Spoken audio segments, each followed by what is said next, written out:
जी। महाराज जी, राधे राधे, सादर प्रणाम। महाराज जी, गृहस्थ जीवन या सन्यासी जीवन, दोनों में श्रेष्ठ कौन है और क्यों है? चुनौतियां ज्यादा किसमें हैं? दोनों में श्रेष्ठ कौन है? दोनों बराबर है ना। हाँ, गृहस्थ से ही सन्यासी का प्रादुर्भाव होता है, समझना।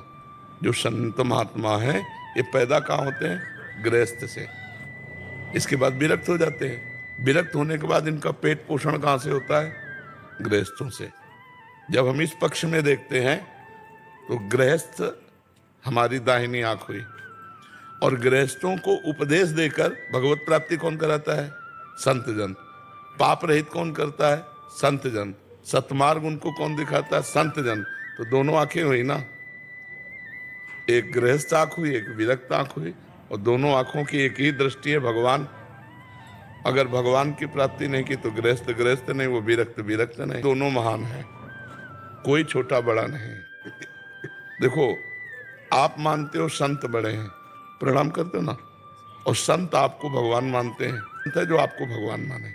मेरे भगवान आए, सिय राम में सब जग जाने। सब में भगवान, तभी तो संत है। वो सब में भगवान देख रहा है।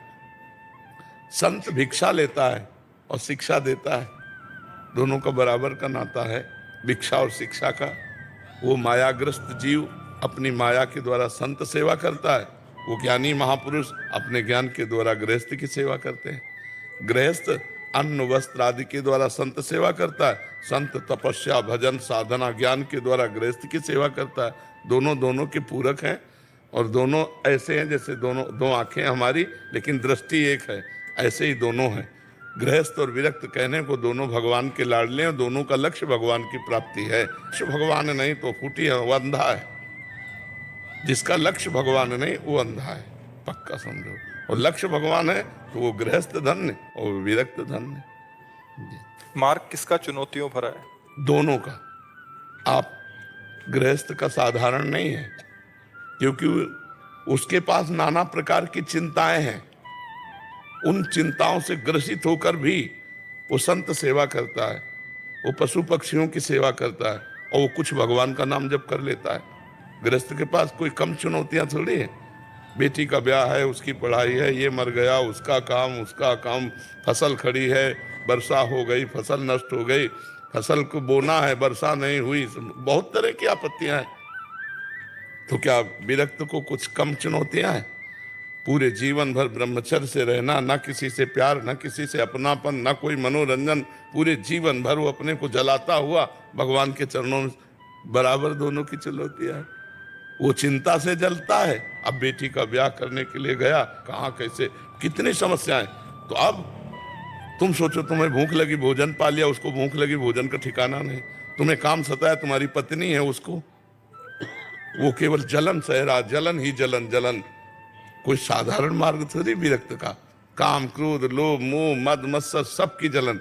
आखिरकार इंसान ही कोई संत बना है ना, तो उसकी भी तो मांगे हैं। जैसे तुम्हारी मन की मांगे, ऐसे वो अपनी हर मांग को रौंद रहा है, हर मांग को दबा रहा है, हर मांग को। तभी तो तुम नमस्कार करते हो उसको, तभी तो नमस्कार करते हो। तो दोनों की चुनौतियां कम नहीं है, दोनों समान चुनौतियों वाले। एक प्रपंच की चुनौतियां तो एक प्रपंच को सहने की चुनौती है। जितना सहे सो साधु, और टूट गया वो असाधु। तो गृहस्थी में बहुत बड़े बड़े पहाड़ हैं, पहाड़ की पहाड़ चिंताएं हैं। अब पैसे की इतनी आय नहीं हो, आजकल पढ़ाई का कितना पैसा लगता है, कितने। अच्छा, कोई बीमार हो गया उसको पैसा लगना है, खेती कर रहा सिंचाई में पैसा, क्या क्या खाद पानी, क्या मतलब जिधर देखो तो पैसा पैसा। आय है नहीं, इनकी आय एक लिमिट आय है, खर्चा अनलिमिट है। अपनी अपनी सबकी मांगे हैं, सब परेशान है, सब चिंतित है। और जिनके खूब पैसा है वो शरीर की समस्याएं, प्रकार के रोग से ग्रसित है, नाना प्रकार, वो अपनी लेवल से चिंतित है।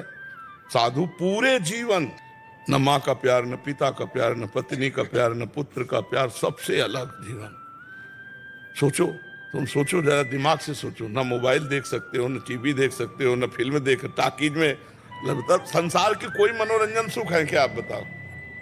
है उबली दाल रोटी और जैसे काम चले, जो भी भगवान व्यवस्था कर दें। तो बता, समस्याएं दोनों में है। ऐसा न मान ले कि बाबा जी को बता। देखो, बिगड़ेल बाबा जी बात अलग है, बिगड़ेल का मतलब मनमानी आचरण करे, खाए पिए मौज मस्ती से केवल भेष, वो अलग चीज है।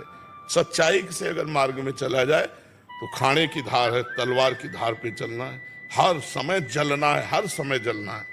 महाराज जी, ये इतने कष्ट क्यों झेल रहा है, वो इतनी चुनौतियों क्यों झेल रहा है?